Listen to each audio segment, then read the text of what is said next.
Hello viewers, welcome back to our channel কুয়াশা। একটা সময় ছিল যখন বাঙালির ঘরে ঘরে শিশুদের ঘুম পাড়ানোর জন্য চাঁদ মামার দ্বারস্থ হতেন মায়েরা।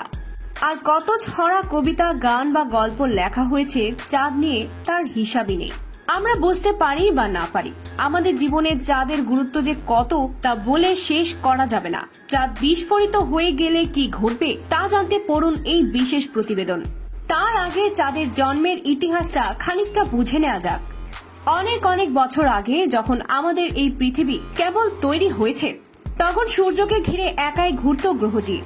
অর্থাৎ তখন কোনো উপগ্রহ ছিল না নিঃসঙ্গ এই গ্রহের। এর বেশ কিছুদিন পর মহাকাশ থেকে ধেয়ে এলো মঙ্গল গ্রহের সমান অজানা একটি বস্তু, আর অনিবার্যভাবেই যেন পতিত হলো নব্য পৃথিবীর বুকে। আর তাতেই পৃথিবীর একটি বড় অংশ বিচ্ছিন্ন হয়ে পড়ল। আর এর থেকেই জন্ম নেয় আমাদের একমাত্র উপগ্রহ চাঁদ। বিজ্ঞানীদের মতে এই সংঘর্ষের পরই কেবলমাত্র আমাদের এই পৃথিবী প্রাণের উৎপত্তি এবং বসবাসের উপযুক্ত হয়ে উঠেছিল, যে কারণে অনেকেই দাবি করেন চাঁদই আমাদের গ্রহে প্রাণ সঞ্চার করেছিল।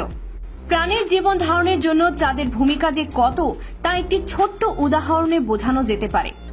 বলতে গেলে আমাদের এই সাগর মহাসাগর বেশিরভাগটাই নিয়ন্ত্রণ করছে চাঁদ। কিভাবে? চাঁদের মধ্যাকর্ষণ শক্তি সমুদ্রের পানিকে নিজের দিকে টানে। এর ফলে চাঁদের দিকে এবং এর বিপরীত দিকের পানি একই সময়ে ফুলে ওঠে।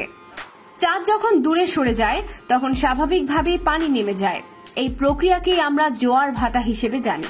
যদিও সূর্য সমুদ্র পৃষ্ঠকে নিজের দিকে আকর্ষণ করে, কিন্তু তা পৃথিবী থেকে অনেক অনেক দূরে হওয়ায় চাঁদের মতো প্রবল আকর্ষণ করতে সক্ষম হয় না।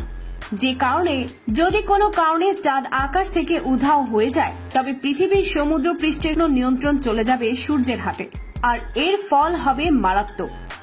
সমুদ্রের পানি চাঁদের টানে পৃথিবীর দুই প্রান্তে ফুলে থাকে, অনেকটা গম্বুজের মতো। যেই কারণে চাঁদ উধাও হয়ে গেলে এই ফুলে ওঠা পানি দ্রুত নেমে আসতে থাকবে। এর ফলে ভয়ঙ্কর সুপার সুনামির সৃষ্টি হবে, যা ভাসিয়ে নিয়ে যাবে সবকিছু। আর নয়তো 250 ফুটের বেশি উঁচু দুটি প্রকাণ্ড ঢেউয়ের দেয়াল পরস্পরের দিকে ধেয়ে যাবে প্রচন্ড শক্তি নিয়ে। এর ফলে পৃথিবীর কোনো উপকূলই আর অক্ষত থাকবে না। মোট কথা, আমাদের এই আধুনিক সভ্যতা ধ্বংস হয়ে যাবে নিমিষেই।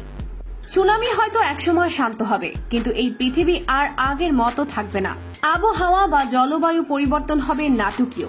আমাদের পরিচিত পৃথিবী আর কখনোই দেখতে পাওয়া যাবে না। দুঃস্বপ্ন কিন্তু এখানেই শেষ নয়। চাঁদের কারণে এই পৃথিবী একটি ভারসাম্য বজায় রেখে সূর্যের চারদিকে ঘুরছে। যদি কোনো কারণে চাঁদ গায়েব হয়ে যায়, তবে এই ভারসাম্য আর থাকবে না।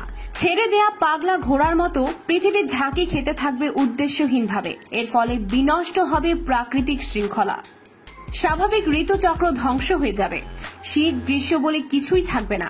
পৃথিবীর তাপমাত্রা ওঠানামা করতে থাকবে নাটকীয়ভাবে। দুপুরে তাপমাত্রা পৌঁছে যাবে 80 ডিগ্রি সেলসিয়াসের বেশি, আর ভোরবেলায় তা নেমে যাবে হিমাঙ্কের নিচে 90 ডিগ্রি সেলসিয়াস। আর এর পরিণতি যে কতটা ভয়ঙ্কর হয়ে উঠতে পারে তা নিশ্চয়ই অনুমান করতে পারছেন। সহজ ভাষায় মানব জাতির অস্তিত্ব রীতিমতো হুমকির মুখে পড়ে যাবে।